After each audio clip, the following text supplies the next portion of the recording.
नमस्ते। आज के इस एक्सप्लेनर में आपका स्वागत है। हमारा आज का मकसद बिल्कुल साफ है। हम 2026 कर्मचारी चयन आयोग यानी एसएससी स्टेनोग्राफर के नोटिफिकेशन को डिकोड करने वाले हैं, वो भी बिल्कुल स्टेप बाय स्टेप।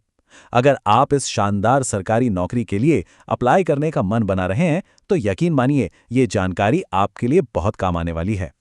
तो चलिए सीधा काम की बात पर आते हैं। हम एक बहुत ही लॉजिकल रोड मैप फॉलो करेंगे। सबसे पहले वैकेंसी और रोल्स को समझेंगे, फिर एलिजिबिलिटी क्राइटेरिया, उसके बाद डॉक्यूमेंट्स की चेकलिस्ट, फिर रजिस्ट्रेशन और उस नए लाइव फोटो वाले नियम को देखेंगे, और आखिर में बात करेंगे उन डेडलाइंस की जिन्हें आप बिल्कुल मिस नहीं करना चाहेंगे। आइए सबसे पहले बात करते हैं कि आखिर ये मौका कितना बड़ा है। 731। जरा इस नंबर पर गौर कीजिए। सरकारी नौकरी की तैयारी कर रहे युवाओं के लिए ये सिर्फ एक संख्या नहीं है। इस बार लगभग 731 संभावित पद भरे जाने हैं, जो अपने आप में एक बहुत ही बेहतरीन अवसर है। अब आपके मन में सवाल होगा कि ग्रेड सी और ग्रेड डी में असल में फ़र्क क्या है। देखिए, ग्रेड सी एक थोड़ा ऊंचे लेवल का पद है। ये ग्रुप बी नॉन गजेटेड के अंदर आता है, जिसमें प्रशासनिक या एडमिनिस्ट्रेटिव काम ज़्यादा होता है, इसीलिए इसके लिए 100 शब्द प्रति मिनट की तेज़ डिक्टेशन स्पीड चाहिए होती है। वहीं दूसरी तरफ ग्रेड डी एक ग्रुप सी पोस्ट है, जो मुख्य रूप से क्लर्क लेवल के कामों पर फोकस करती है, और इसके लिए 80 शब्द प्रति मिनट की डिक्टेशन स्पीड मांगी गई है। आगे बढ़ते हैं और देखते हैं कि इन पदों के लिए असल में एलिजिबल कौन है। एजुकेशन की बात करें तो रूल एकदम सख्त और साफ है। 1 अगस्त 2026 तक आपका किसी मान्यता प्राप्त बोर्ड से 12वीं या उसके बराबर का कोई एग्जाम पास होना बिल्कुल अनिवार्य है, इसमें कोई छूट नहीं है। अब आयु सीमा को समझना भी बहुत जरूरी है। 1 अगस्त 2026 की स्थिति के अनुसार दोनों ग्रेड्स में थोड़ा अंतर रखा गया है।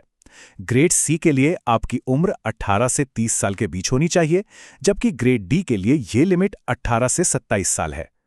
हाँ, अगर आप किसी आरक्षित श्रेणी में आते हैं तो सरकारी नियमों के हिसाब से आपको उम्र में स्टैंडर्ड छूट जरूर मिलेगी। अब आता है इस पूरे प्रोसेस का सबसे क्रिटिकल हिस्सा, रजिस्ट्रेशन से पहले की आपकी तैयारी। फॉर्म भरने बैठने से पहले कुछ चीजें आपके पास बिल्कुल रेडी होनी चाहिए। आपकी मार्कशीट्स, एक वैलिड आईडी प्रूफ और एक्टिव कॉन्टैक्ट डिटेल्स। लेकिन यहां जो सबसे बड़ी गलती लोग करते हैं वो है सिग्नेचर अपलोड करने में। ध्यान रखिएगा, आपके स्कैन किए हुए हस्ताक्षर सिर्फ सफेद कागज पर काली स्याही से होने चाहिए, और फाइल का साइज सख्ती से 1 से 12 केबी के बीच ही होना चाहिए। इस छोटे से रूल को इग्नोर करना बहुत भारी पड़ सकता है।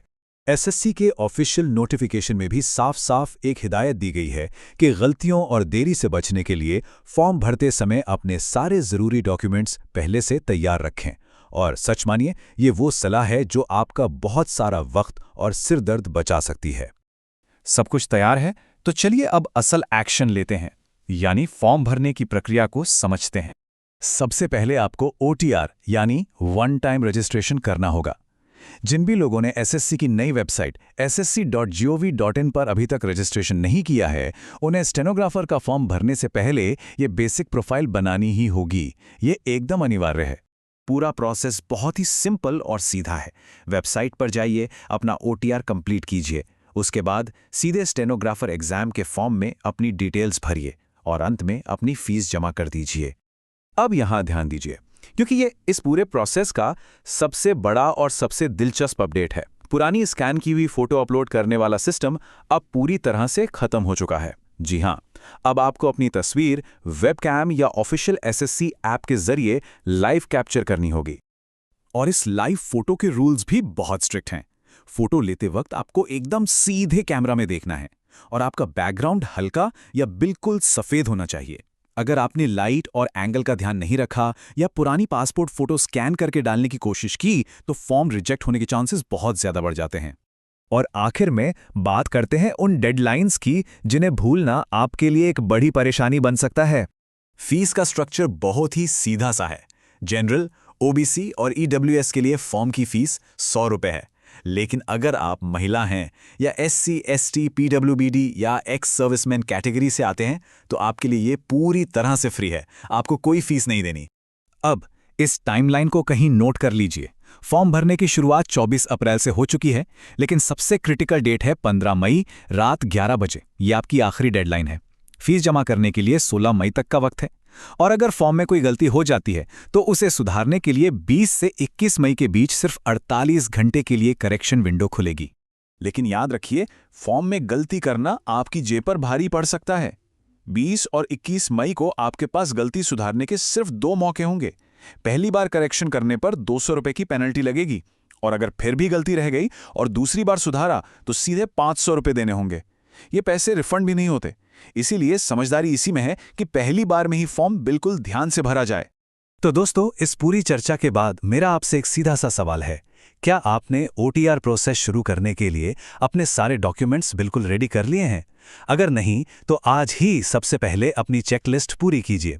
एक अच्छी और व्यवस्थित शुरुआत ही आपको इस नई वेबसाइट पर सफलतापूर्वक अप्लाई करने में मदद करेगी। तो क्या आप इस 731 वैकेंसी वाले शानदार मौके को भुनाने के लिए तैयार हैं?